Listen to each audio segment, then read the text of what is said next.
औज़ुबिल्लाहिमिनश्शैतानिर्रजीम बिस्मिल्लाहिर्रहमानिर्रहीम। अस्सलाम वालेकुम प्यारे दोस्तों मेरा नाम है आतिफ मजीद। मेरे साथ इस वक्त मौजूद हैं अमेरिका से मलक महबूब साहब। आप एस्ट्रोलॉजर हैं, आप प्रेडिक्शन करते हैं। जो प्रेडिक्शन माजी में आपने की आपके सामने है, आप उन सब को देख के बता सकते हैं। और यकीनी तौर पे इस वक्त आप सब जानना चाहते हैं 2026 आपके लिए कैसा होगा, दुनिया के लिए कैसा होगा। और बाबा वांगा की अगर बात करें, बाबा वांगा ने प्रेडिक्शन कर दी थी कि 2026 खतरनाक साल होगा दुनिया के लिए। और उसके बाद दुनिया में बड़ी सारी तब्दीलियां आएंगी, तबाही होने जा रही है, दुनिया का रकबा 7 से 8% कम हो जाएगा, बीमारियां हैं। होने क्या जा रहा है 2026, सितारे क्या बता रहे हैं, हम मलक साहब से जानने की कोशिश करेंगे। अस्सलाम वालेकुम सर, कैसे हैं आप? ठीक है सर, ठीक है। वालेकुम अस्सलाम। अल्लाह का शुक्र है आतिफ भाई। देखिए बाबा वांगा, ऑनेस्टली अगर मैं उन पे इसलिए रिलाई नहीं कर सकता, उनके पास शायद कोई कैलकुलेशन का नॉलेज नहीं था। कुछ लोग बोलते हैं उनके दिमाग में आता था, कुछ लोग बोलते हैं उनको नजर आता था, वॉट एवर, मैं हम इस बहस में नहीं पड़ते। लेकिन उनकी जो प्रिडिक्शंस हैं मोस्टली ऐसा देखा गया है कि वो सही होती हैं। ठीक है। और काफी अरसे से सही होती आ रही हैं, और इसके ऊपर मैं डिनाई नहीं करूंगा। लेकिन उनका क्या मेथड था, आई डोंट नो। और मैं इस बहस में भी नहीं पढ़ना चाहता। हर इंसान का एक मेथड होता है, वे ऑफ कैलकुलेशन होती है। तो अगर मैं आपकी इस पे बात करूं कि 2026 में वाकई क्या होना जा रहा है, क्योंकि मेरे काफी स्टूडेंट्स जो हैं वो भी थोड़े से परेशान हो गए थे, और वो बोल रहे थे सर आप ये ऐसे कभी बात नहीं करते हैं, और आपने ऐसी बातें किसी बेसिस पे की होंगी डेफिनेटली, और वो जानना चाहते थे ऐसा क्या है। देखें, सबसे पहले मैं आपको कैलकुलेशन के हिसाब से समझाता हूँ, शायद आपको अंडरस्टैंडिंग हो जाए कि जुपिटर जिस साइन में ट्रांजिट करेगा वो है कैंसर। कैंसर जो होता है वाटरी साइन होता है। और वहां से दूसरी साइड से सैटर्न जो कि उसके ट्राइन में है, वो पाइसिस के अंदर ट्रांजिट ऑलरेडी कर रहा है और करता रहेगा 2027 के मिड तक। ठीक है। तो जब ये दोनों साइन, जिनके एस्पेक्ट्स, जिनकी कंजंक्शन, जिसके कॉम्बिनेशन बहुत ज्यादा दुनिया को, मतलब यूं समझें कि ये दोनों कॉम्बिनेशन से इलेक्ट्रिसिटी बनती है जाइचो में। ऐसे नहीं, इलेक्ट्रिसिटी नहीं समझिएगा। जाइचो में इन दो कॉम्बिनेशन से इलेक्ट्रिसिटी ट्रांसफर होती है। तो यूं समझें कि ये बहुत इंपॉर्टेंट प्लैनेट है। तो ये दोनों प्लैनेट वाटरी साइन के अंदर है। तो इसका मतलब ये हुआ कि आने वाले एक साल में, एक साल इसलिए बोला जा रहा है 2026 के मिड से लेके 2027 के मिड तक, जुपिटर कैंसर में बैक एंड फोर्थ ट्रांजिट करेगा। मतलब पहले डायरेक्ट जाएगा, फिर रेट्रोग्रेड होगा, फिर डायरेक्ट होगा। उस टाइम पे कैंसर के साइन वाटरी है, तो वो वाटर को बहुत ज्यादा एक्टिव कर देगा। दोनों साइन एक्टिवेट हो जाएंगे वाटर में, तो वाटर जो है दुनिया में वो बहुत ज्यादा, उसके अंदर भूचाल आएगा। मतलब वो बहुत ज्यादा एक्टिव होगा, सुपर एक्टिव होगा, जिसकी वजह से दुनिया की ये जो बताया जा रहा है कि रकबों में कम होंगे, तो पानी उनको कवर कर लेगा। अब आपको समझ में आ गई होगी मेरी बात। ये पानी जो है दुनिया को कवर करने जा रहा है, और कोई ऐसी बात नहीं है। दूसरी बात, जंगें हमारी चलती रहेंगी, लेकिन इस साल जो 2025 में चल रही हैं उससे बहुत कम होंगी। ज्यादा आपको जो है खुदा ना खास्ता वो देखने को 2027 में मिलेंगी वापस से, जिसमें एक इम्कान है खुदा ना खास्ता दुनिया तीसरी जंग अजीम की तरफ जाने चली जाए। बिल्कुल। अच्छा, पानी की बात की है, 7 से 8, बाबा वांगा जो बात कर रहे हैं 7 से 8% दुनिया का रकबा कम हो जाएगा। क्या ये फ्लड, जिस तरह पाकिस्तान में इतना फ्लड है, ये क्या डिस्टर्ब करेगा, पूरी दुनिया को डिस्टर्ब करने जा रहा है? कोई ऐसे नजर आ रहा है आपको? जी सर, जाहिर है ये कोई जुपिटर सैटर्न सिर्फ पाकिस्तान के लिए थोड़ी है, ये दुनिया में हर इंसान के ऊपर लगेंगे, दुनिया के ऊपर लगेंगे, और इनके असरात सबके ऊपर होते हैं। तो ये पूरी दुनिया के ऊपर इसके असरात आएंगे, सिर्फ पाकिस्तान पे नहीं आएंगे। तो फ्लड हो सकता है, सुनामी हो सकता है, खुदा ना खास्ता तूफान हो सकते हैं, हरिकन हो सकते हैं, बहुत कुछ हो सकता है। लेकिन उसमें जो मेजर एलिमेंट होगा वो पानी का होगा।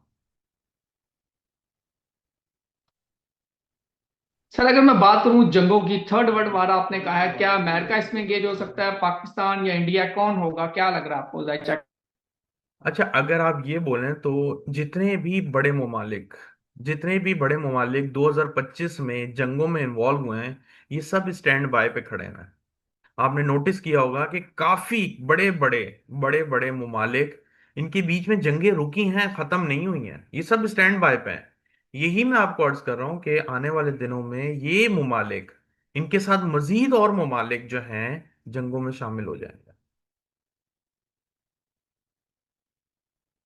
सर हमने लास्ट वीडियो की थी जिसमें आपने पैसे की बात की थी, लोग जानना चाह रहे हैं पैसा डूब जाएगा क्या। रियल एस्टेट के बारे में लोगों को बड़े क्वेश्चन थे, रियल एस्टेट का फ्यूचर क्या है?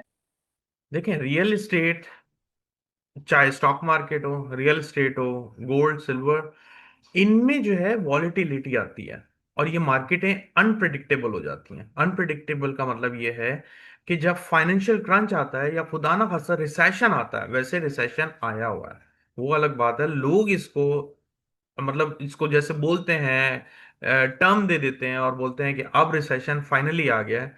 तो वो फाइनल वाले वर्ड्स नहीं आए हुए, रिसेशन दुनिया में आया हुआ है। अगर आप देखें, आपने करीब करीब नजर दौड़ाएं तो आपको यकीन हो जाएगा कि रिसेशन के अंदर हम एंटर हो चुके हैं। क्योंकि सैटर्न जब भी अपने लास्ट हाउस से ट्रांजिट करता है, वो अपना 30 साल का साइकिल कंप्लीट करता है। तो 30 साल खत्म हो रहे हैं और ये एक साइकिल को खत्म करेगा। इसीलिए आपको 2027 में एक नई दुनिया के अंदर हम एंटर होने जा रहे हैं। बट प्रॉब्लम यह है कि जब हम नई दुनिया में आगाज करेंगे, तो जैसे वो बोलते हैं कि बच्चा नया नया चलना सीखता है तो वो लड़खड़ाता है, तो दुनिया भी 2-3 साल लड़खड़ाएगी। आफ्टर 2030 दुनिया में एक बेहतर साइकिल, एक स्मूथ साइकिल शुरू होगा। सर आजकल मादनियात के पीछे भाग रहे हैं सारी दुनिया, जिस तरह अब अमेरिका भी पूरी दुनिया से मिलिटेंट की तरफ भाग रहा है, रशिया का भी यही प्लान है। और पाकिस्तान में भी हम देख रहे हैं बड़ी सारी वीडियोस, अब सिल्वर के प्लेट्स आ गई हैं, सिल्वर बहुत ज्यादा उसका रेट हाइप होने लगा है। इसका क्या मुस्तकबिल देख रहे हैं आप? देखिए, सिल्वर बहुत अच्छा बूम करेगा, लेकिन अगर आप मेरे कहने के ऊपर ले लेंगे वो सही नहीं है, क्योंकि हर चीज में एक वेलोसिटी होती है। तो हो सकता है कि उस टाइम डाउन ट्रेंड चल रहा हो और आप डाउन ट्रेंड में बाय कर लें और फिर बोलें कि मैंने आपकी वजह से ले लिया, तो वो गलत है। हर चीज का टाइम होता है, और टाइम को मैं जस्टिफाई करता हूँ अपने ग्रुप में। तो जो इंटरेस्टेड है वो कांटेक्ट कर सकते हैं, लेकिन सिल्वर का लॉन्ग टर्म बहुत अच्छा नजर आता है मुझे, most probably better than the gold. अभी सिल्वर जो है, आपको हो सकता है बाय 2030 आपको सिल्वर $300 पर आउंस मिले। सर फिर तो सिल्वर 2030 तक जिसने बचा लिया फिर तो माला माल हो जाएगा। जी बिल्कुल, ये शॉर्ट टर्म में अच्छा है। इसके अलावा इथेरियम है, इथेरियम भी। देखें, मैं आपको बहुत बड़ी बात नहीं करता हूँ, लेकिन आपके चैनल पे ये बता रहा हूँ मैं, और आप ही के चैनल पे से बता रहा हूँ कि इथेरियम मुझे लॉन्ग रन में, लॉन्ग रन मतलब यहाँ से 10 साल के आगे, $35,000 पे नजर आता है, जो कि इस वक्त $3500 पे चल रहा 10 साल बाद है। फिर तो 10 साल कहीं और बाद। इन्वेस्ट करने की जरूरत ही नहीं सर। जी बिल्कुल, लेकिन बात यह है कि आपने इसको सट्टे की तरह नहीं यूज करना, बैट्स नहीं लगानी, इसको आपने फिजिकल लेके रखना।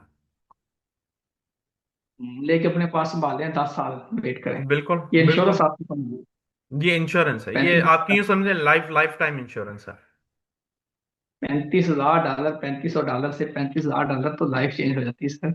जी, इसीलिए मैं आपको बता रहा हूँ, सिर्फ आपके चैनल पे पहली दफा ये मैं राज फाश कर रहा हूँ, लेकिन 10 साल के अंदर या 10 से 12 साल के अंदर डेफिनेटली ये होगा। ये आपके सामने नाज़रीन आगे सर, एंड पे एक लास्ट क्वेश्चन। पेट्रोलियम वाले जो कंट्री हैं, पेट्रोल हम्म। वाले कंट्री हैं, या जहाँ से मिनरल पेट्रोल की शिप निकलता है, उनका क्या मुस्तकबिल नजर आता है देखिए, ऑयल, 2026 से? क्रूड ऑयल और ये ऑयल जो है, मुझे नहीं लगते इतने गिरेंगे, बट हाँ, अभी इनके अंदर इतना चार्म नहीं है। जो आपने शुरू में बात की थी, एआई, एआई से रिलेटेड स्टॉक्स भी बहुत अच्छे। एआई और एआई से रिलेटेड स्टॉक्स ये बहुत काम करेंगे। तो पेट्रोलियम की तरफ मुझे ऐसा लगता है कि अभी थोड़ा सा डाउन ट्रेंड है, लेकिन इसमें भी बूम आएगा। लेकिन मैंने आपको वो राज की बातें बता दी हैं जो किसी की जिंदगी बदलने के काबिल हैं। बट अगेन एक वही बात बता रहा हूं, अगर आपके जायचे में ऐसी कॉम्बिनेशन होंगी, तभी आप ले सकते हैं, तभी आप रख सकते हैं, तभी आपको ये बेनिफिट होंगे। अगर नहीं होगी, तो कोई ना कोई ऐसे कॉन्सिक्वेंसेस बन जाएंगे कि आप रखते हुए भी उस चीज का फायदा नहीं उठा सकते। यही मैं समझाना या हो चाहता हूँ सकता यहाँ पर। है टाइम से पहले सेल कर दें, बेचने। Exactly exactly. अब आप मेरी बात समझ गए। बिल्कुल जी। अब आप इस पे पूरी रीडिंग के लिए आप मलिक साहब का नंबर है स्क्रीन पे दिया गया, आप रब्ता कर सकते हैं। और यकीनी तौर पे ये वीडियो एक आपके लिए एक गाइडलाइन है, ताकि आप जो सितारों की रोशनी है, जो सितारों की मूवमेंट है, उसके हिसाब से आप अपनी डायरेक्शन को फिट करके आगे जा सकते हैं। ये साइंसी इल्म है, आप तो साइंस भी इसमें शामिल है। यकीनी तौर पे मलिक साहब खुद साइंसदान भी हैं, साइंस की कंट्री में रहते हैं, अमेरिका में।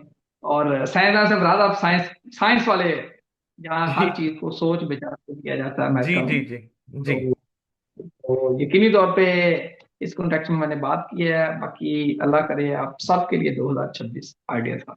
आतिफ आमीन। नीदम साहब को दीजिए इजाज़त।